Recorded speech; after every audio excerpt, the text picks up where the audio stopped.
The internet is cracked, the show that asks the question, can we coexist with our creation?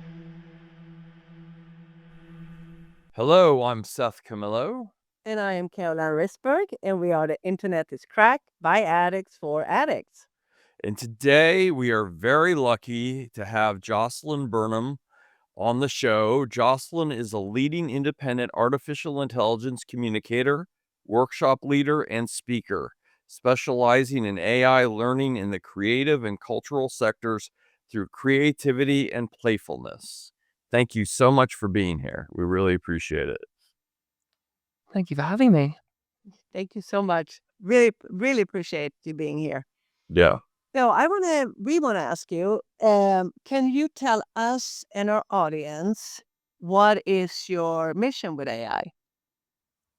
Really good question. So I think ultimately I'm doing this kind of fueled by my annoyance of how many kind of AI people are out there who are really hyping it up, who are selling all this stuff, who are doing all these high pressure things about learn or get left behind and, become AI literate or the world will end and you'll lose your job. And I thought there was probably a space, and I tried to occupy it, not sure if it would make sense, to be a neutralist and be somebody who doesn't push forward their own opinion, doesn't push forward a certain, expectation of AI. And so my whole thing is my opinion is the least interesting and least important in any room that I'm in. It's much more about, how can we actually get people in arts and culture who maybe don't feel like they should have a voice in all this, or maybe feel like they're going to have to learn what someone else has decided is important for them and like a textbook, and kind of flip it, be a bit rebellious, be a bit like about this in our own way, our own values, and then take a bit of power back. And if people, do learn, they do get into it, and they do that just because they want to campaign against AI for the rest of their lives, I will support them every day of the week. Or if they want to build things and use it as part of their workflow, really cool too. I don't judge. My whole thing though is that it should come from the individual, like what their values are, and really respect that those values are not going to be the same as those in tech or those in the business world. So that's kind of my, kind of ethos philosophy. So you're all about literacy rather than having an opinion one way or another, whether it's good or bad. So you feel Yeah. like the masses need to be, but do you believe that people need to be literate? Do you believe that's something that's important? Yeah, but also what AI literacy is really subjective, and Okay. often, you'll Yeah. get courses about AI literacy, and then you'll find that they're funded by the same products that are being sold, right? Mm. So, it's a bit of a Ah, contentious dilemma. It's like, what is AI literacy and Yeah. who owns that? So, I also take that I used to be a homeschooler. I grew up as an unschooler. So my whole kind of vibe is a mm. slight dismissive trust of people who say that they know how I should learn or they know what is important to learn about. And instead, try and get yourself far enough on your own that you can then take that decision on what you think is important. What is your version of AI literacy? What is AI literacy, you say, right? What is it? Like, I mean, we talked about this earlier, Seth. Like, what is it? Couple of years ago, 3 years or so Two and a half. ago, I mean, two and a ChatGPT is 2.5 years old. Applying what you know about the internet, you might not need to know about, how HTTP servers work or how kind of the minutia of, the tech doesn't necessarily serve you in the real world on how you use the internet on a day-to-day basis. The same is probably true of AI. And Yeah. because of that, there needs to be a much more individualistic approach, I think, to literacy. If I went to one of your workshops, where would you take me from and to where would I go? That's a good question. I mean, there are things which I would flag as being important for anyone exploring AI. Whether that counts as literacy, I don't know, but it's at least first steps. Definitely AI and bias. I mean, the whole thing with the modern generative AI Yeah. Mm-hmm. is the Mm-hmm. bias of the internet, but sped up and attempted to make useful. That's all it is. Yeah. And Mm. that's fine. You can have biases which are sometimes useful. I know that sounds weird, but things like the internet has a pretty good bias towards first aid knowledge, for instance. So Mm-hmm. you might get fairly decent first aid stuff, but then bias, of course, because of it's being trained on limited data sets or misaligned data sets or whatever, then actually comes back with quite problematic assumptions and all these horrible things that we know come from the internet. So that's probably one of the first things is understanding bias as a general literacy thing, understanding the basics, these are prediction engines, not logic engines, hallucinations, all of that sort of stuff. Right. And then getting a little bit more into how to continue learning. So in my work, I talk a lot about emotion, talk a lot about overwhelm, talk a lot about how to get into a sort of a self-sustaining state where you're not just getting scared by different headlines, and every now and then you have some speaker come in that rives you up, but then you actually get nothing out of it. But how you self-learn, how you sort of do that emotionally, Mm. sustainably, without just getting freaked out. So yeah, that as well. But then, yeah, depending on the group, I mean, there's loads of areas, critical areas, copyright, open source, closed source, censorship is a big one that's coming in. How to sort of safeguard your data, safeguard all sorts of different things. And then basic safety as well. A lot of Mhm. people think about AI in terms of what they themselves plan to use, but increasingly we know that with deepfakes, we know that with voice cloning, we know that with synthetic bot accounts, understanding Yeah. AI goes far beyond just your own keyboard. So it's what that means too. 'Cause that's scary, like, just because you mentioned deepfake, that is scary, like, a lot of, I think especially I don't wanna say younger people, because it could be anyone, how they can use it and, take over your whole "It looks like me, it acts like me." Like, how do you protect yourself from stuff like that? And we're seeing that right now in the UK with Grok. In the past 2 weeks, there's been a big scandal here because it's being used for creating deepfakes and explicit pictures of people without their consent, and Yes. laws being passed here very rushed. So it's already happening in terms of harms it can do. Yeah. I don't have a lot of great responses to how to protect yourself. Right now, it's mostly raising awareness that these problems exist in the first place. You might well need to do a Right. fair bit of work to insulate yourself. But if you don't know that, somebody can clone your voice with 2 minutes of speech, less even, I think now, I think it's then you less, are yeah. yeah, then you are putting yourself in a situation where somebody can just grab the audio from a video that you're in and then use that to, you know, spoof a phone number, send a voicemail message to, a vulnerable relative, telling them that you're in hospital, you need money, and if Yeah. you do that at scale, eventually it works. Yeah. So some awareness of that as a baseline, I think is important for literacy. Yeah, I think so too. I actually know people who have been, affected by that, and it was a mother, and she got that phone call, and it was her daughter, and sounded like she was kidnapped, and blah, blah, blah, blah, blah, and they wanted a certain amount of money.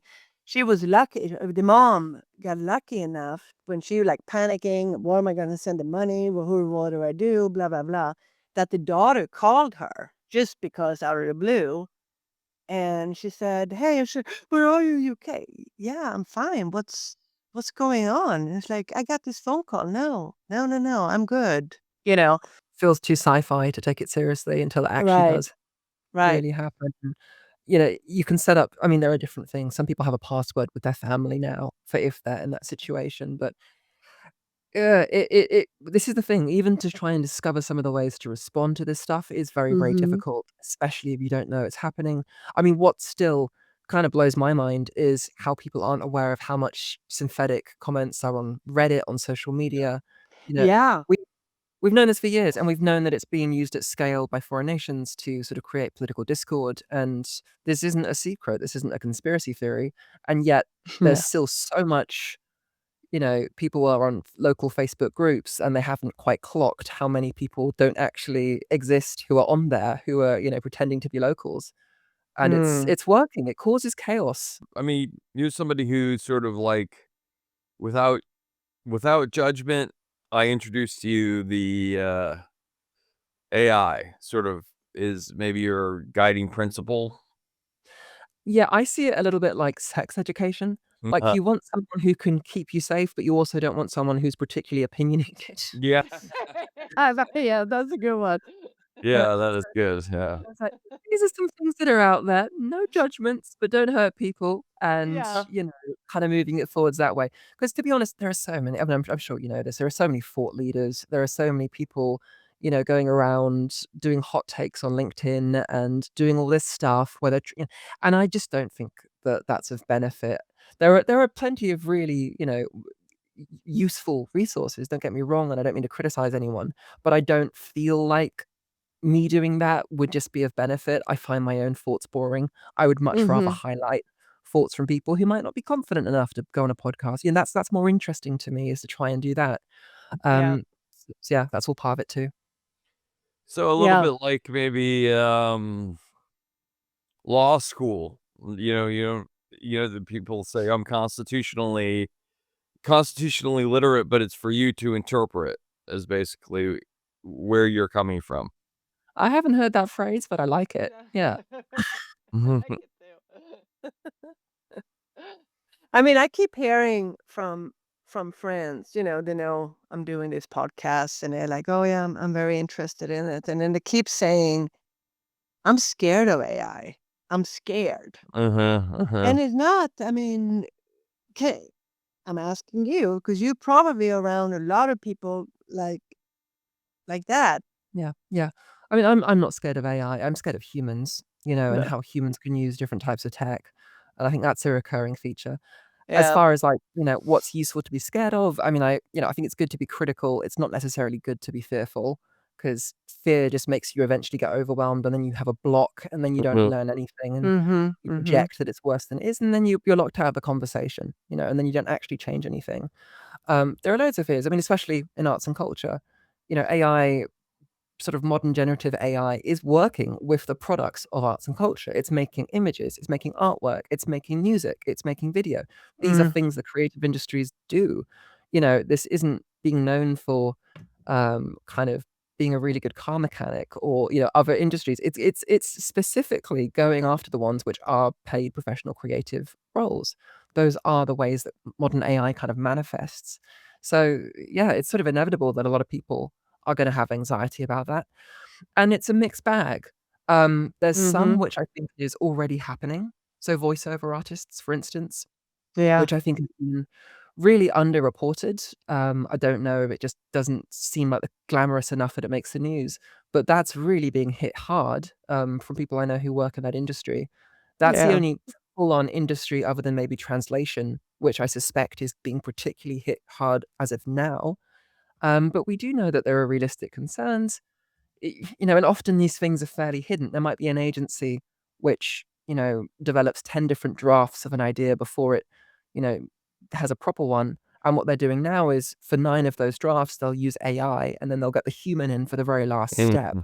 to do that piece of work Okay. when otherwise they would have had a human for each step. So certain things like that are also going on. So it's inevitable that there is fear in that way. And then to say nothing of the more existential stuff, which, AI brings on about, yeah, kind of end of the world vibes, job replacement. If people even know what super intelligence is, then they get scared by that too. So it's a smorgasbord of stuff that can be terrifying.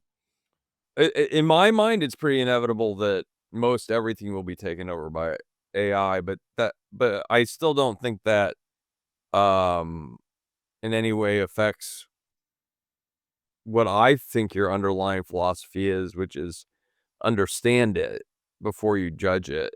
But, I mean, for instance, one of the things that they thought they would ne you scientists believed you could never fake a human because there's slight heartbeat indications.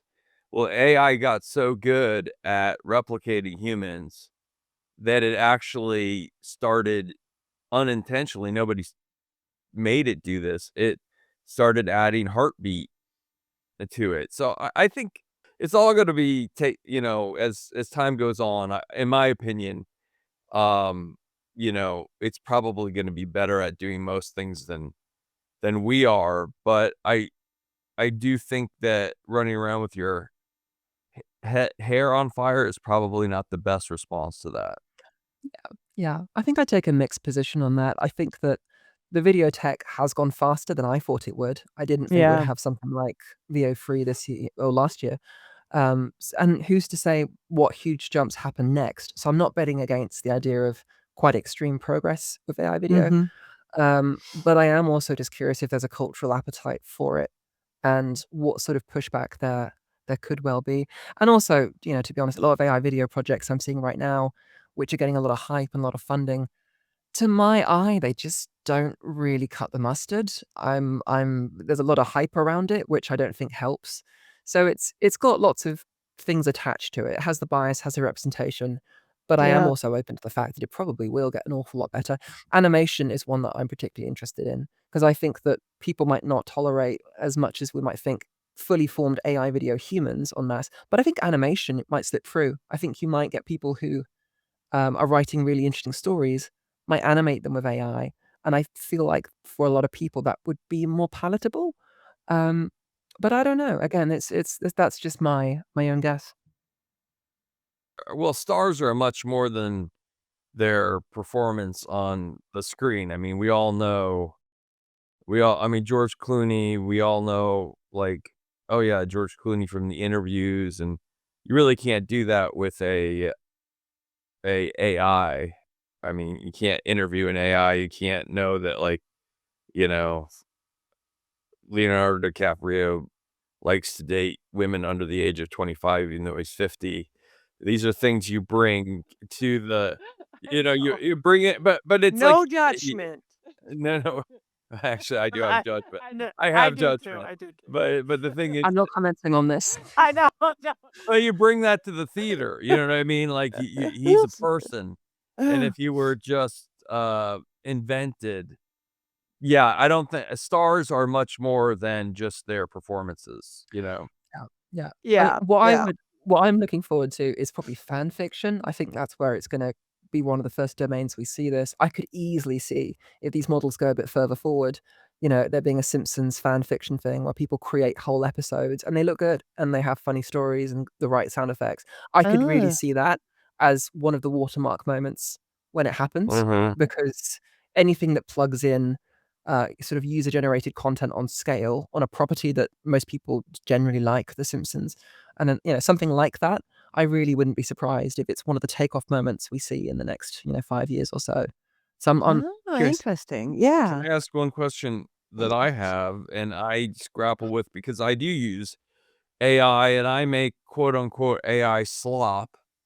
Um, is there a place for human AI interaction to make art, in your opinion, or do you feel that if you are using AI at all in your art creation, it isn't real? It's not really art. I absolutely do. I mean, there are artists who are already doing really cool work that kind of merge the two. So John Rathman, for Mhm. instance, I was in Copenhagen in the Louisiana Gallery, and he was doing an exhibition there. And he does really cool things where he will create kind of mixtures of AI and sort of human bespoke imagery. He does Yeah. things with Google Street View, for instance, where he'll create kind of pretend Street View images. He'll also use AI video as well to kind of tell stories. And there are people popping up who are using the two in really cool ways. And creativity is creativity. To say nothing of the fact that a lot of freelancers are probably using AI for their invoices or, to remind them to drink more water or to, help them sort out their taxes so they can Mm. spend more time doing work.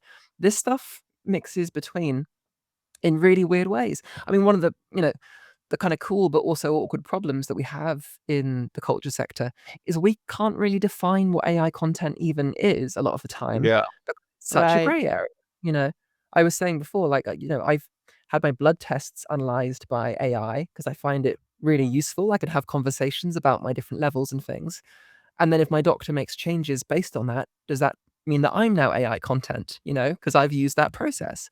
So it's very Yeah. blurry where you draw that line. Um, but no, who's to say? I think if there's something that challenges you that didn't exist before and someone had an artistic energy behind it, then who am I to say that it's not art?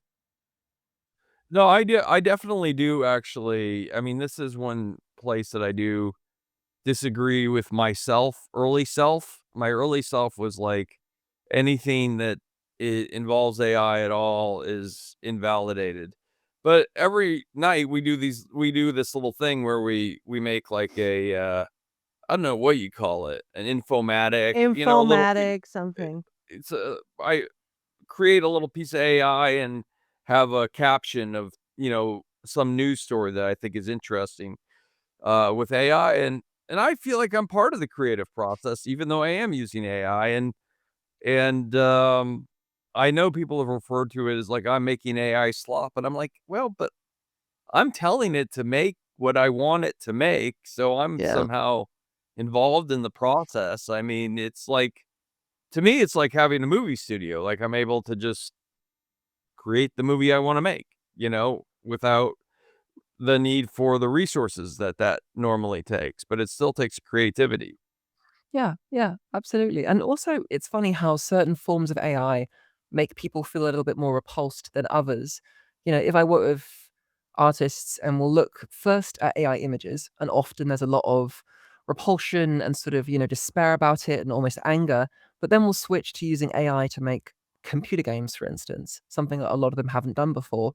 And then it flips. Suddenly people are very energized and quite Yeah. excited because they're Interesting. working Yeah. in a domain that they haven't otherwise worked with. I was working with an artist recently. She made a computer game with AI about experiencing her trauma, and it was this really intense emotional experience playing this game, and she's never done any code in her life, and then she was able to make this with a this really moving experience. But there are sort of 2 things there.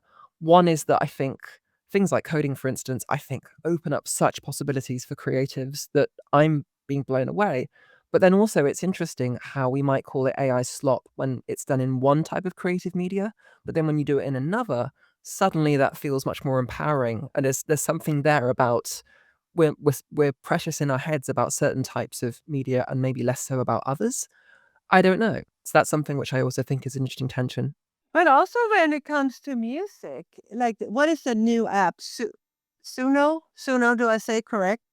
Like I was talking to one guy and he was like, "This is great." I mean, he used to produce music before and blah blah blah blah blah. And then he was like, "Oh, this is so great. I know what I want, how it's gonna sound. I know kind of he prompted and comes out really good. He knows it." And he said, "And then I take it." I think you said something like this similar. Then I take it to the real musicians who will play it so it doesn't sound like it. So it's that, and I said, I know I kind of were like very against it, and I'm like, I don't know. I feel like this is still the AI. And he said, well, it's not because I do take it. I mean, before I was, using other programs and how I could, and I would have a real singer and I would have real musicians playing it, so it sounds different. So then I'm like, okay, well, you know how that works, but what is the new generation going to be like? Because no one's going to want to learn how to pick up a guitar anymore because you don't need to. I don't know. I've always just thought about that process. Yeah, I find that fascinating, and I'm not surprised if that happens much, much more. Maybe we'll Mm-hmm. start getting scandals where there'll be a popular band, and it turns out they've been using AI tools to write all their songs, and then we have to kind of reckon with what that means, and Yeah. if they're performing it live and if they're doing so it's I think we're at the very beginning of this, Mm-hmm. and this is one where, obviously I want to support people wherever they land, but part of it is just, grabbing some popcorn and seeing what happens because I find it fascinating because these are Yeah. obviously things that are gonna be rolling out, Yeah. and, is there some singer-songwriter right now who's, playing the local circuit, who's gonna get big, who is doing exactly this, and what happens when we find that out or if we find that out. So it's definitely something where that to me is what keeps me up at night a little bit more. It's not Yeah. people just posting, fully made stuff from AI, but people working it into their process in ways which they're not being transparent about, and then Mm-hmm. how that shifts the culture and how that shifts sort of the creative landscape. So yeah, no, I think it's fascinating. I feel like we're maybe in the AI golden age because I do, I mean, this is the internet is crack. I do believe that ultimately this is going to, like a little bit like you know, a snake swallowing a rabbit or something like that. Where it ultimately it's going to get digested, and our world is going to be nothing like 2026 is gonna look totally different than 2036, and probably not for the good because this stuff is controlled by people who are, there's only about 7 or 8 of the generative AI companies and the people that really have the resources to do it. And, I think the future may be bleak in terms of, AI being able to replace not only creative, but all work. But I think this may be a golden age when you can collaborate with it and still sort of consider yourself an artist or a thinker or a writer, I mean, we're focusing on music, but there's lots of ways that it can be used, and I think at this point it's collaborative in a lot of ways. Mm. Yeah, you could be right. I can definitely see that scenario where the power of it becomes so much more vast that the idea of collaborating meaningfully with it in some ways loses a bit of meaning. I mean, I Mm, often wonder how long the internet itself can survive in the era of really powerful AI and bots and Yeah. synthetic data. Yes. You know, yeah. is is Yeah. is it just something that doesn't make sense very soon? I mean, most people who I know, are dropping off social media. They're maybe on Discord with their friends now because they know that they have some semblance of privacy. They're not being messed around by the algorithm. People are trusting less and less and less what they see on the internet. True. And as these models get powerful, bots get powerful, agents get powerful, I struggle to see how the internet as we know it can survive in that environment. So I'm very curious about that too, the kind of things that this will change. Um, I don't know. I'm optimistic on the human level that I think we'll always care about human stories. I think that's going to be something that we've just got hardwired into us. There was somebody I know who works for a label, and they kind of try and source upcoming music. And they said something to me. They found a band that they really liked. They thought the music was great. They thought, they could sell, but they said there was no story with the band members. They were just nice, quite bland people. And because of that, they didn't think they could really get it going. There's no story Mm, there. And I thought that's really interesting that we still, Uh-huh. even if the music's Uh-huh. good, we need a story. We need something. Uh-huh. that's a good And point. so part of me wonders, however good AI gets, if we don't have the raw humanness, I don't know. I don't know. You know what? That is a good point. They used to say like, okay, I love Prince. He's one of my favorite artists. And they're never gonna find a Prince like that, you know? It was something about him. I mean, this guy was tiny, whatever he was, but he had a sex appeal. He was amazing songwriter. I mean, he could play billions of instruments. If you don't have it, I call it the it, right? I mean, an AI can't have it. It's not someone who walk in the room and you'll be like, it's not because they are good looking or whatever. It's just an aura around them. And I think the same in this concept, whatever, if you're making music or whatever you are an artist, there have to be something about you. And AI can never be that because Yeah. it's codes, right? Well, I would agree with you, except for the fact that people are falling in love with their AI. People are actually getting married to their AI. So, I mean, that's so sick. I'm it sorry. can it maybe even be replaced by AI? I mean, I think this is a little bit like talking about what the stock market is gonna be like in 10 years. I mean, it's probably even the highest paid AI, creator or, people who are creating the AI have no idea what it's gonna look like in 2 or 3 years. They don't even know why it works. Yeah. They don't fully understand why it works. The people who make it. Yeah, 100%. The number one use case of AI, of generative AI now is companionship and therapy. This has Yeah. become massive. I've used it myself for that, and I'm Hmm. aware of all the biases. Mhm. But if it's 2 in the morning and I've got, ruminating thoughts, I want to talk it out to someone right then and there. I've actually found things like Sesame have been genuinely helpful for me when I do that. So I can't, I don't. And then there's also the empathy gap of that. It's very easy to make fun of people who sort of do use AI for, companionship in some form or another. But then when you get into those stories, you often realize that actually you really should take this seriously. These are vulnerable people, or they're just lovely, squishy humans with emotions. And, just writing them off as being a bit weird and not understanding it doesn't really help all No, that much. that's true. Um, so a lot of it, is about. I mean, there was a thing recently. I talk about this in some of my workshops. Did you hear about the robot called Moxie? Mm-mm. I don't I think so. haven't. No, Yeah. no. So Moxie was a real item. It was a robot, like a foot big, and it was specifically sold to sort of young people who have trouble kind of making relationships, who are a little bit like in their shell, a bit quiet. And Moxie would talk to you out loud. It would ask you questions. It would be interested in your life. It would sort of get the young person talking and kind of forming a bit of a bond with them.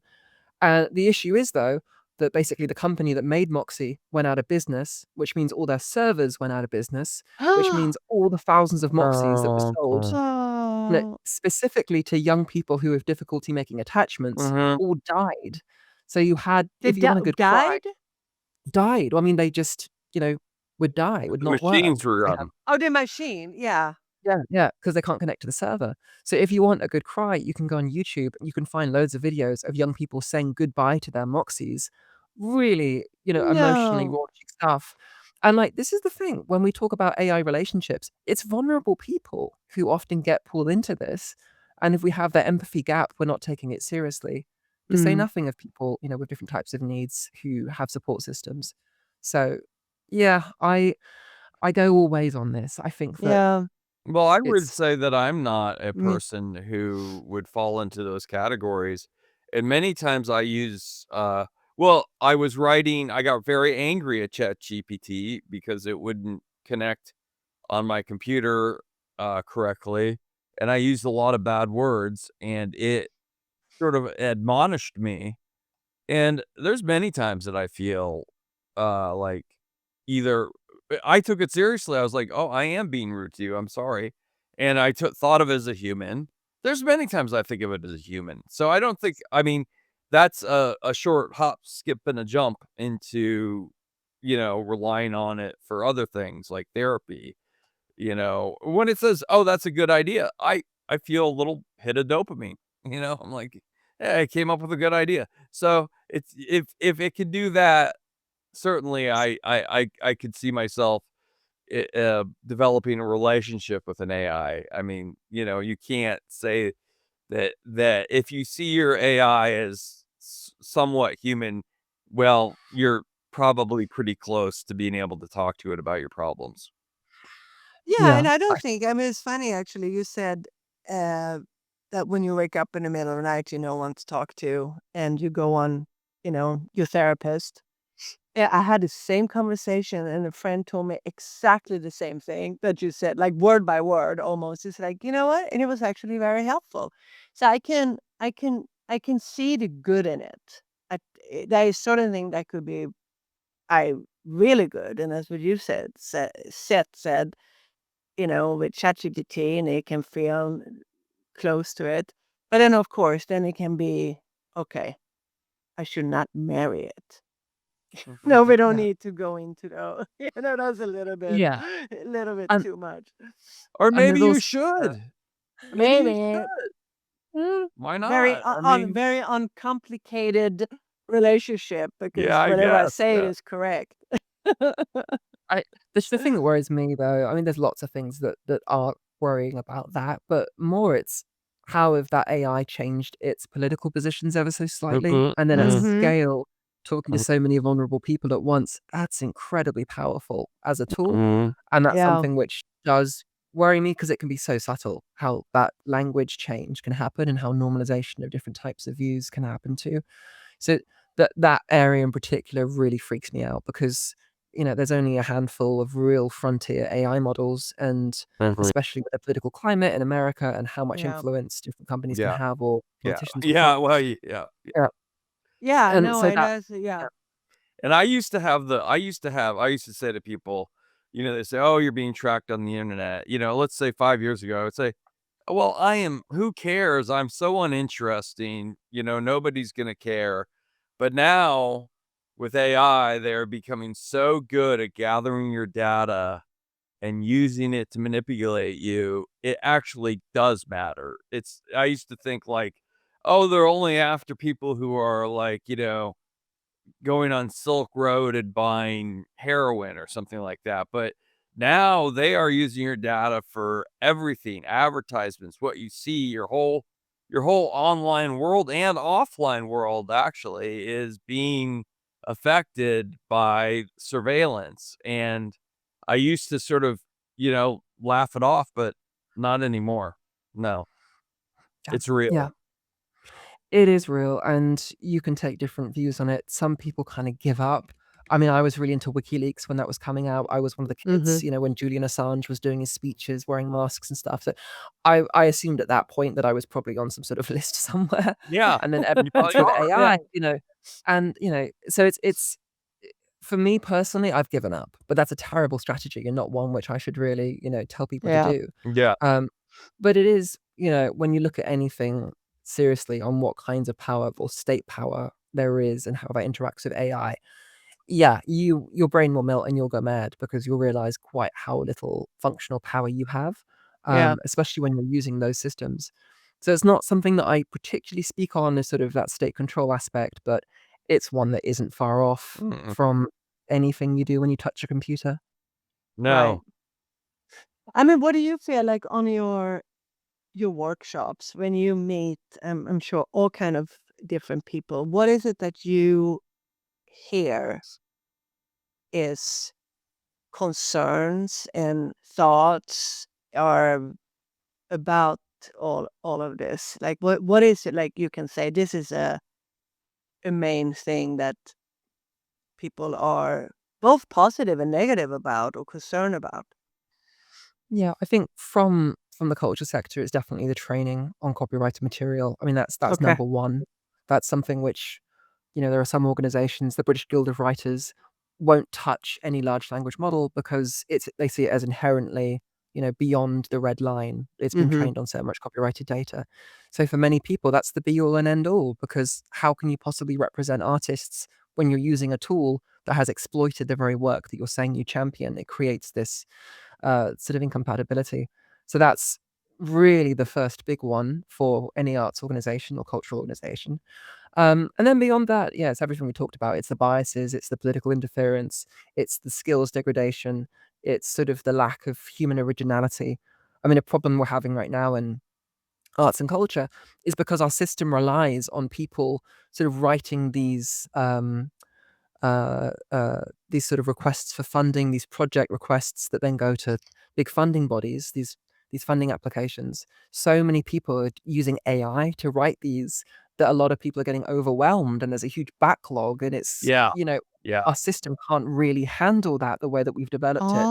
And Oh. and yet also we know that people who had money could hire professionals to write those before anyway. Yeah. So who's to say that the system was fair to begin with, but now Yeah. it doesn't work. So things like that. Yeah, Oh. there Yeah. are professional grant writers, or at least there were, and not everybody had access to them. And, and my friend, he just had his daughter, um, apply to universities, and they hired, somebody to help with the essays and the materials, and not everybody has the money to do that. And then now you've got AI, now we all have $20 a month to have a professional grant writer, help us out.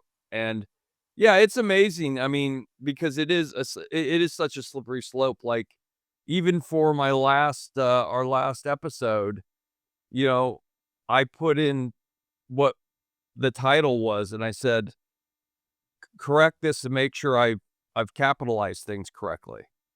And like, okay, so that's, you know, not a big deal, but it is a slippery slope. You know what I mean? It It's is.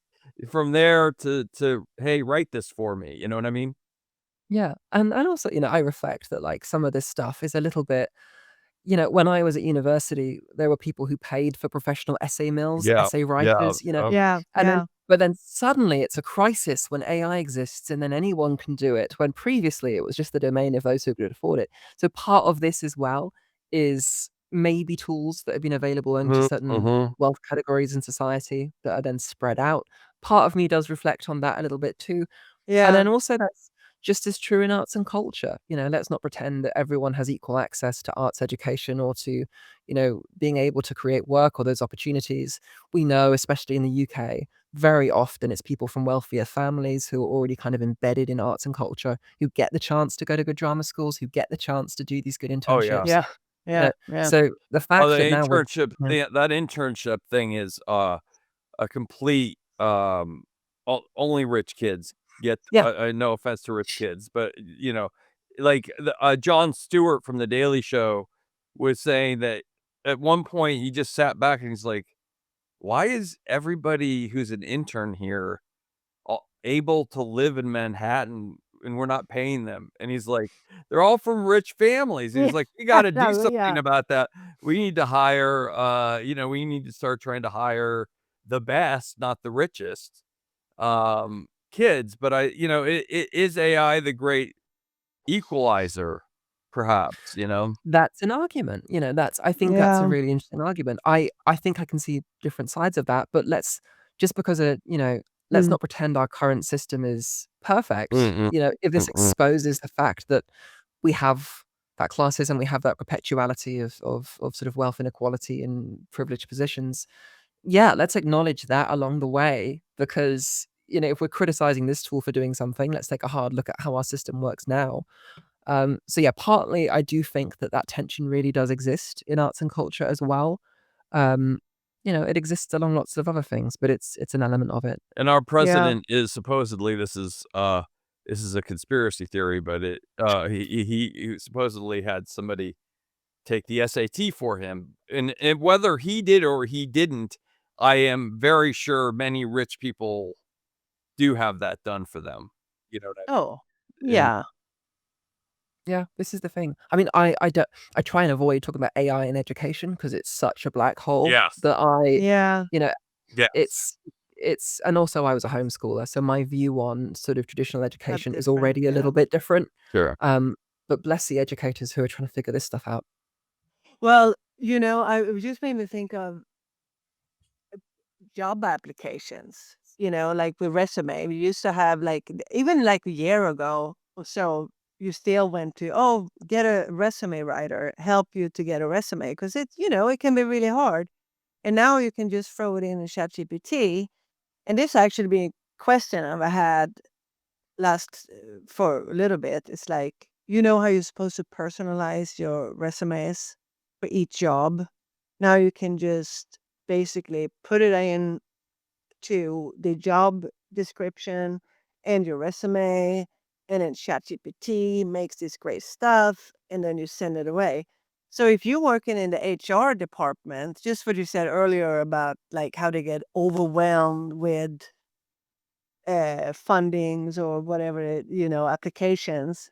I wonder how do you gonna choose the best person because now you have thousands of perfect job application because they're all ChatGPT.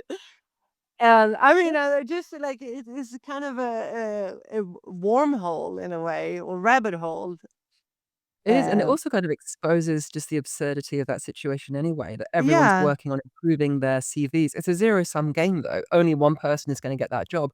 10 people can each spend 10 hours on their C it's still the same one person will get the job. So it's this weird thing where it exposes some of these rituals we do in society, like improving our CV, Mhm. which doesn't actually benefit anyone because ideally you should not have one document be the way that you're assessed your entire Yeah. usefulness in life anyway. right, right. Uh, so I don't know, I find that interesting for how it can sometimes hold a mirror up as well to how Mm. we do I things. love that.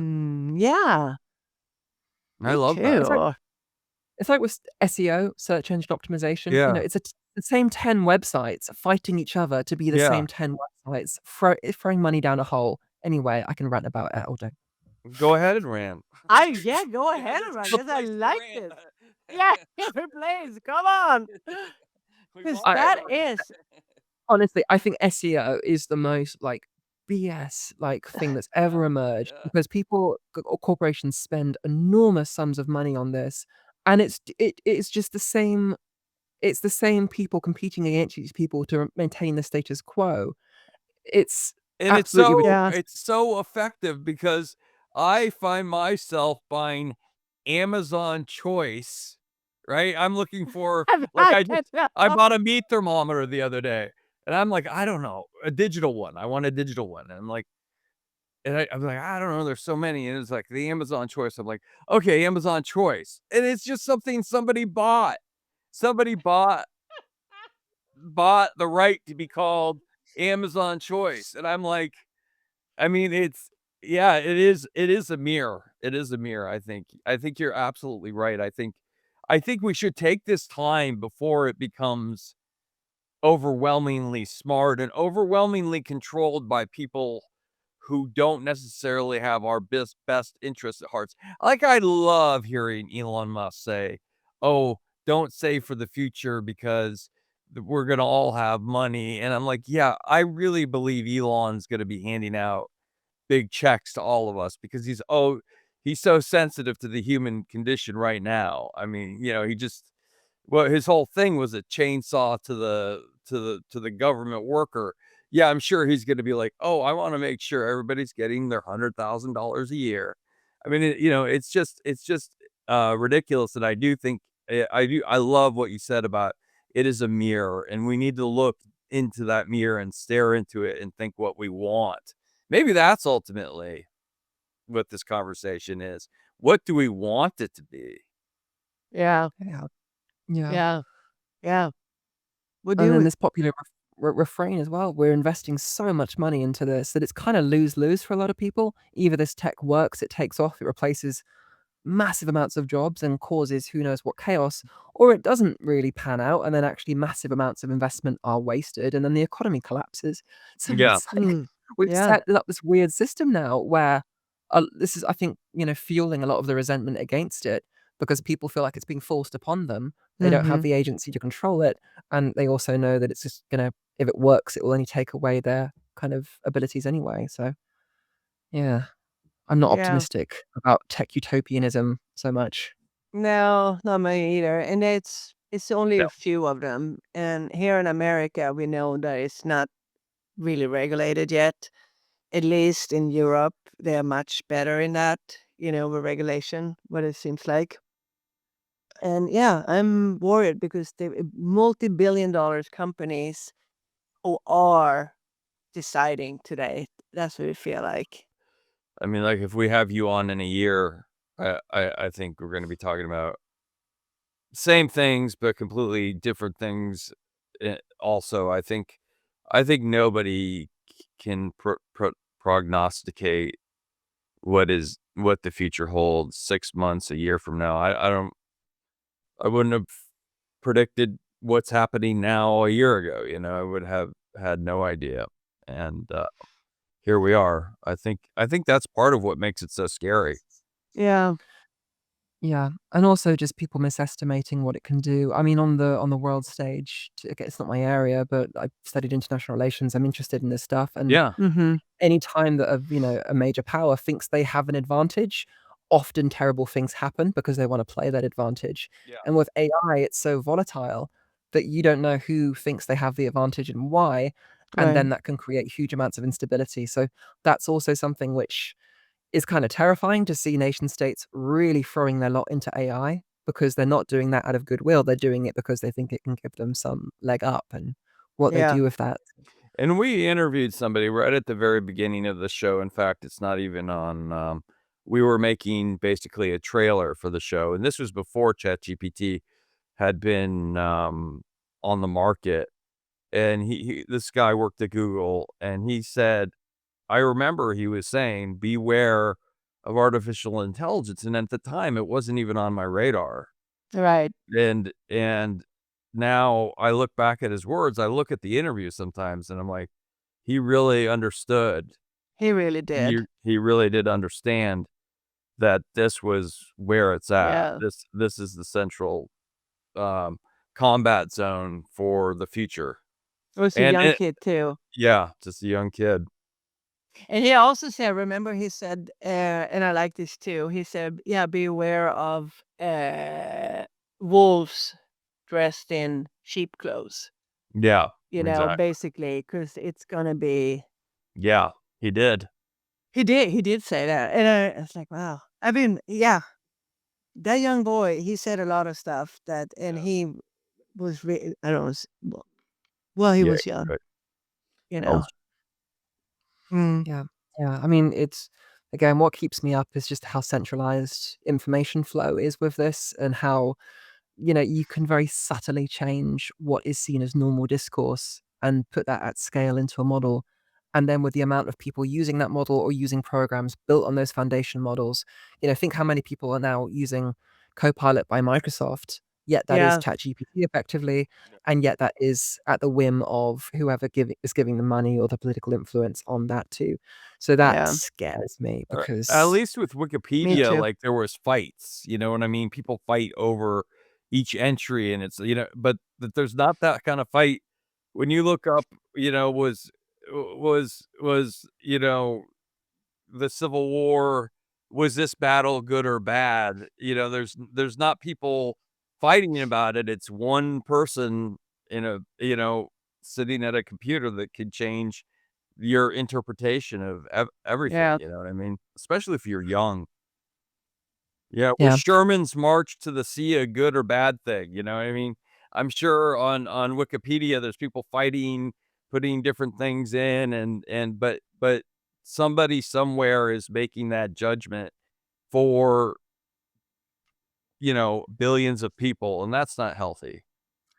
Yeah. I mean, so one of my rules is that I don't try and predict the future because I think too many people do that. But just as a thought experiment, I think I can see sort of two different ways that goes, where either the frontier models maintain their position, they probably get more political interference, and there's enormous power, and it's slightly dystopian in terms of what they can do with it, part of that, or it goes completely the other way. Open source catches up. Yeah, We realize there is no special source that these guys have that we can't have too. And then you actually get thousands of different, slightly different AIs depending on the sector, depending on the yeah, community using it, and they Mhm. interact. I think the second has the odds of likelihood in its favor I love just that. because yeah, I think we've not seen open source fall that far behind. Even now, look at maybe Quen, it's only, what, 6 months behind the frontiers? You have really good models Yeah. that are always keeping up. So I'm optimistic-ish, but I am aware that in the chance card pile, there is a bit of a dystopian Yeah, card in there. yeah, Mhm, yeah, yeah. mhm. Wow. Yeah, this is This has been great.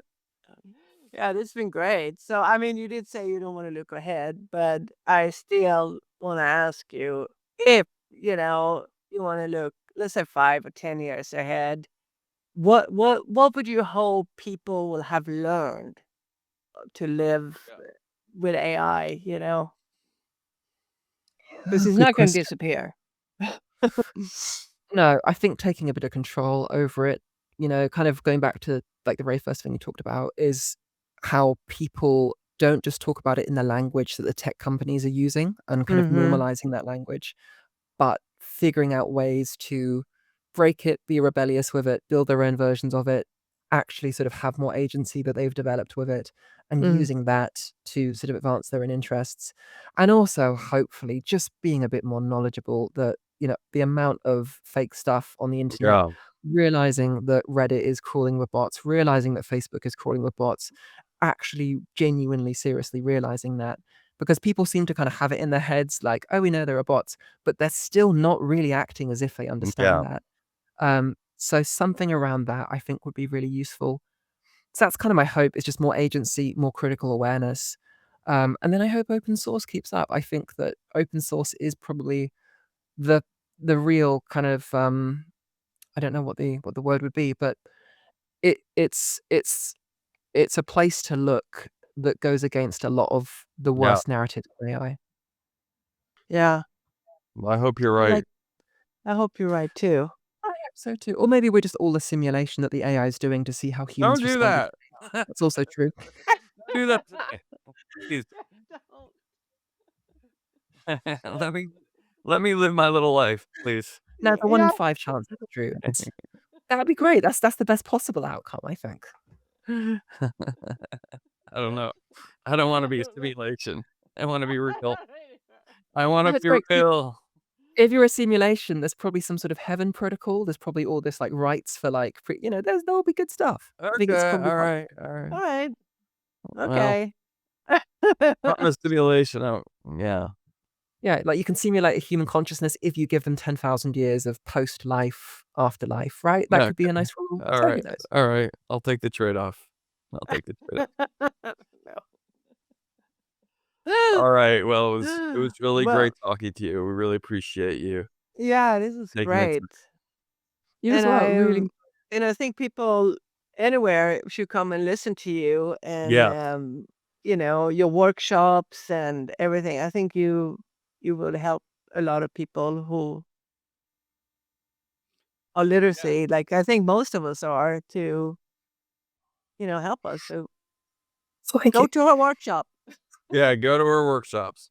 Absolutely. All right. Well, thank you so much. I really, really enjoyed this. And yeah, please do say hi anytime. All right. Thank Thank you very you. much. Thank you. Thank you so much. Thank you for watching or listening to The Internet is Crack. Tune in next week when we have another great conversation about robotics, AI, and the internet. You can watch us or listen to us on YouTube or Spotify or many other outlets. And don't forget to follow us on social media. See you next Monday.